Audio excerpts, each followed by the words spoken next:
एक और assassinations attempt और एक और twist in the tale of Donald Trump. America के फॉर्मर प्रेसिडेंट और रिपब्लिकन नॉमिनी डोनाल्ड ट्रंप एक बार फिर मौत की मुहिम से बच गए जब फ्लोरिडा के उनके गोल्फ कोर्स के बाहर गोलियां चली। इस बार एक 58 साल के आदमी को अरेस्ट किया गया जिसका नाम है रियान वेस्ले रॉथ। हाँ दोस्तों, ये नाम याद रखिएगा। ये कोई आम आदमी नहीं है और ना ही ये एक आम असैसिनेशन अटेम्प्ट था। इस बार कहानी में नए लेयर्स हैं। ये वही ट्रंप है जो 2 महीने पहले पेनिसिल्वेनिया रैली के दौरान एक शूटिंग से बचकर निकले थे और अब एक बार फिर एक आदमी ने उनका टारगेट बनाया। इस बार जो नाम सामने आया है रियान वेस्ले रॉथ। उसके ट्रक पर एक बाइडेन हैरिस का बम्पर स्टिकर मिला है और ये डिस्कवरी ये इंसिडेंट को और ज़्यादा पॉलिटिकल और डेंजरस बना देती है, क्योंकि अब ये असैसिनेशन अटेम्प्ट सिर्फ एक आदमी की ज़िंदगी के खिलाफ नहीं बल्कि पॉलिटिक्स और पावर के बीच का वॉर है। फ्लोरिडा में ट्रंप के गोल्फ कोर्स के पास संडे को आफ्टरनून के टाइम गोलियों की आवाज़ सुनाई दी। सीक्रेट सर्विस एजेंट्स ने बाउंड्री के पास एक आदमी को छुपते हुए देखा। उससे आइडेंटिफाई करने की कोशिश हुई, लेकिन तब तक रियान वेस्ले रॉथ वोसेस से भागकर एक काली गाड़ी में निकल चुका था। अथॉरिटीज ने विटनेस की मदद से उस गाड़ी को ट्रैक किया। जब गाड़ी रोकी गई तो उसमें से मिला एक high powered AK-47 style rifle, एक गोप्रो कैमरा और भी डेंजरस इंटेंशंस का सबूत। हाँ दोस्तों, ये सब कुछ एक प्लान्ड और ऑर्गेनाइज्ड अटैक था।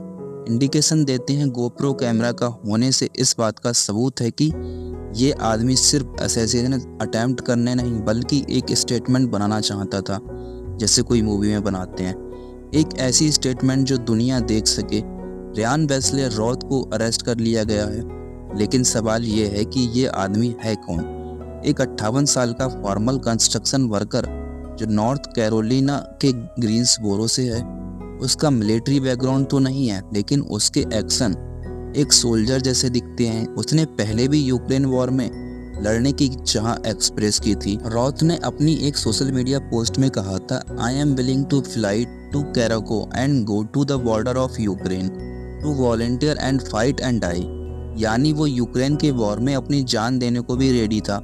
ये सिर्फ एक पॉलिटिकल कॉन्फ्लिक्ट नहीं था बल्कि एक पर्सनल मिशन था रॉथ के लिए। एक समय ऐसा भी आया जब रॉथ ने रोमानिया के एक इंटरव्यू में कहा था कि वो कीव में लोगों को रिक्रूट करने के लिए गया था ताकि ज़्यादा से ज़्यादा लोग यूक्रेन के सपोर्ट में लड़ें। उसका कहना था, we need everyone here fighting, that's why I am in Kyiv, so every project that I am promote is about getting people here to support in the Ukraines. लेकिन अब जब ये असैसिनेशन अटेम्प्ट का नाम सामने आया, कीव ने इनके किसी भी लिंक को डिनाई किया।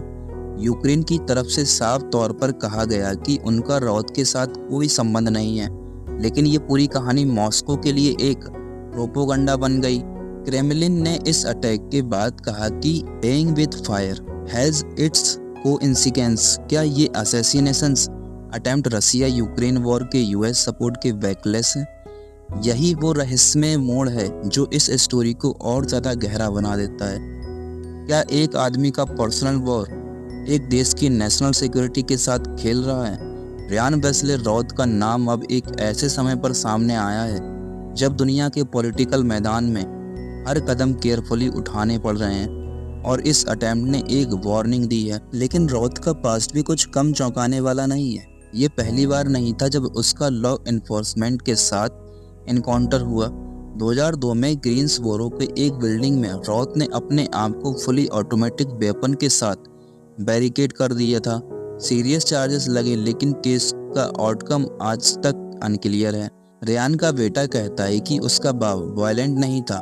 उसका कहना है कि माय फादर हेट्स ट्रंप, लेकिन वो वायलेंट नहीं है।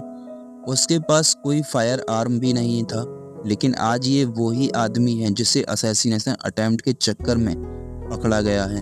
तो रियान वेस्ले रॉथ एक कंस्ट्रक्शन वर्कर जो एक पूरी पॉलिटिकल बैटलफील्ड का हिस्सा बन गया। क्या ये एक आदमी का डेस्परेशन था या एक लार्जर कॉन्स्पिरेसी? ये वक्त ही बताएगा, पर एक बात तो तय है, अमेरिका के पॉलिटिकल वॉर जून में ये आखिरी एनकाउंटर नहीं था। हमारी खबरों के लिए जुड़े रहिए, क्योंकि ये कहानी अभी ख़त्म नहीं हुई है। और भी नई डिटेल्स आने वाली हैं। लाइक शेयर और सब्सक्राइब करें और